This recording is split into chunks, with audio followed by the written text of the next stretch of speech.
All right, guys, the time has now come. We spent 2 weeks breaking this game down. We've given you guys the preview. We've talked about the strengths and weaknesses for both sides. We have the Super Bowl on Sunday. It's the New England Patriots. It's the Seattle Seahawks. We know Seahawks 4.5-point favorites with a total sitting at 45.5. We talked about it in the preview show, guys. In my opinion, the New England Patriots are going to take away Kenneth Walker and the Seattle Seahawks on the ground. The Seattle Seahawks, in my opinion, are also going to be able to take away the New England Patriots on the ground. This game is going to come down to which one of these quarterbacks do we trust more to have success in the air? Is it Sam Darnold and the guy that not very long ago was seeing ghosts against his New England Patriots defense? Obviously, when I say not long ago, it's relatively speaking. In football terms, it was a very long time ago. In real world sense, it wasn't that long ago. Or is it going to be Drake May? And when you're talking about Drake May, you have to be realistic. This isn't, or it hasn't been, the MVP candidate, Drake May, that we've seen in the postseason. It could be. It was a snowstorm in New England against the Houston Texans. It was a snowstorm in Denver against the Broncos. Of course, that's going to minimize what you're capable of doing offensively. But it was clear against the Denver Broncos, Drake May went into that game a little bit nervy. Once it got to the second half, especially in that third quarter, you really saw May, especially with his legs, wake up just a little bit and kind of put the offense on his back and conduct essentially what was a game-winning drive for the field goal mid to late third quarter that put the Patriots up ahead for good, which allowed them to win that game. If you're looking at the Super Bowl matchup, guys, based on what I just explained, if you're thinking about betting player props, be very, very careful betting on overs, guys. Just generally speaking. In my opinion, this is going to be a boring game as far as points are concerned, as far as overs are concerned. Yards, touchdowns, whether it's passing yards, rushing yards, receiving yards, you name it, I'm leaning under on just about all of those. So if you're thinking about taking player props, and I'm not saying every single prop is going under, I'm just saying, generally speaking, because of the way I view this matchup going, be very conscientious. If you're thinking about taking an over, that you're thinking about taking an over that, in general, this game is probably going to be leaning towards the under for most of those props. With that said, let's start with the coin toss, guys. It's my favorite prop to bet. I'm undefeated in the last 5 Super Bowls on the coin toss. Some of you guys might think it's luck. It's not luck. I got the skills when it comes to the coin toss. Heads has been dominating this affair the last 5 years. If I'm not mistaken, Heads is 4-1 in the last 5 and 5-3 in the last 8. I think a lot of people are now shifting towards Heads for Super Bowl 60. Tap the brakes if you're thinking about betting Heads. When there's a yin, there's a yang. When you're thinking about zigging, you gotta zag. The coin toss is a 10-star play for me. Tails never fails.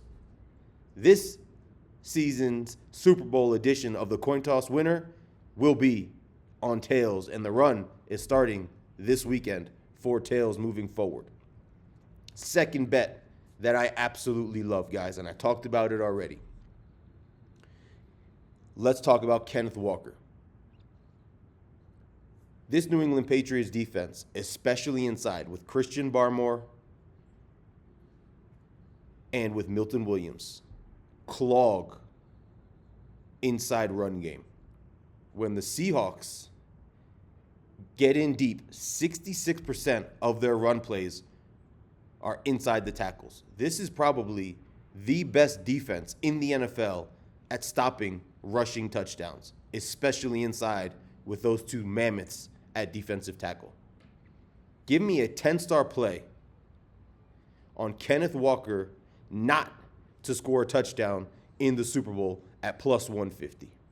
Kenneth Walker has 5 touchdowns the entire regular season, and he has 0 receiving touchdowns. He's not going to score on the ground. He's not going to score in the air, and we're getting this at plus 150.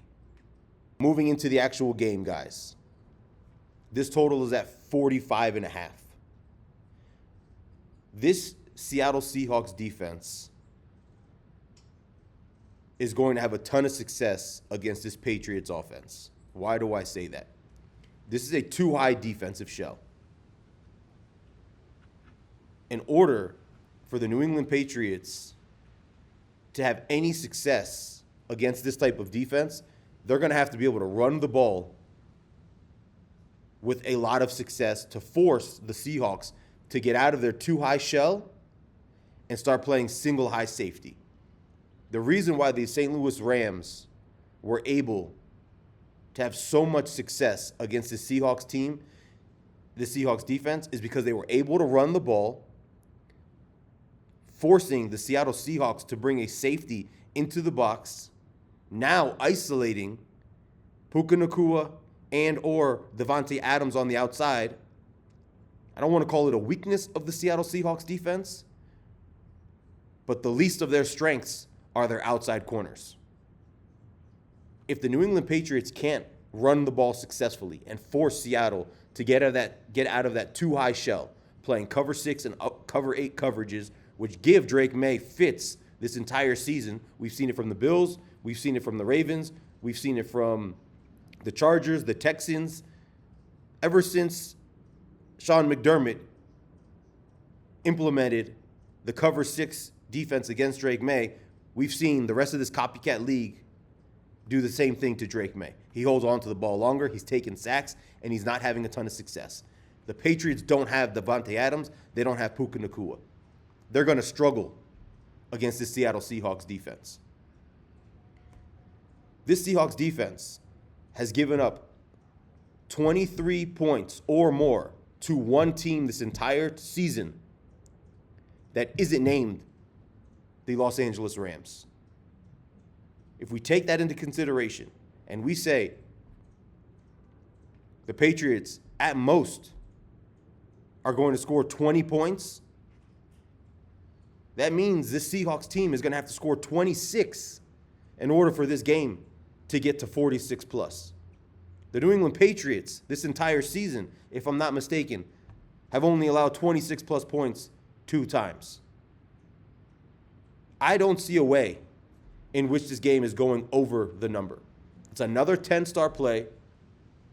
It's probably my favorite play in the actual Super Bowl.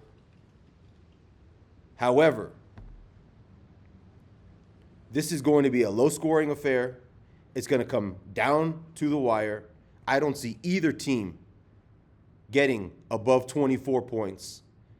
I wouldn't be shocked whatsoever if this is a total that finishes in the 30s, a 21-17 type of game, 20-17 type of game.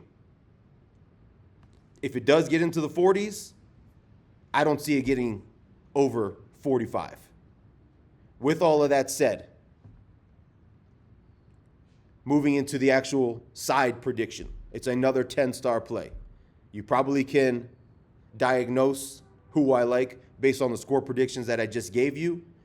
The New England Patriots are going to take away the ground game. Sam Darnold is going to make a mistake or two. They may win the game outright. However, the Seattle Seahawks will not cover the 4.5 points. 10-star play, give me the New England Patriots plus 4.5 points to cover the spread and potentially, who knows, win the game outright. Guys, we've been on a heater in the sport of football, whether it's college or NFL, all season long. We had a 10-star banger on the national championship in college football on the Miami Hurricanes. We have 4 10-star plays here for the Super Bowl. It's obviously the biggest sporting event of the year, the most bet on sporting event of the year. To recap, we're doing 10-star on tails, 10-star on Kenneth Walker not to score a TD, plus 150, 10-star on the game going under 45.5, and 10-star on the New England Patriots, plus 4.5 points. Like the video, subscribe to the channel, guys. Thanks for following me along all season long, but I'm not going anywhere. I'll be back shortly for more winners.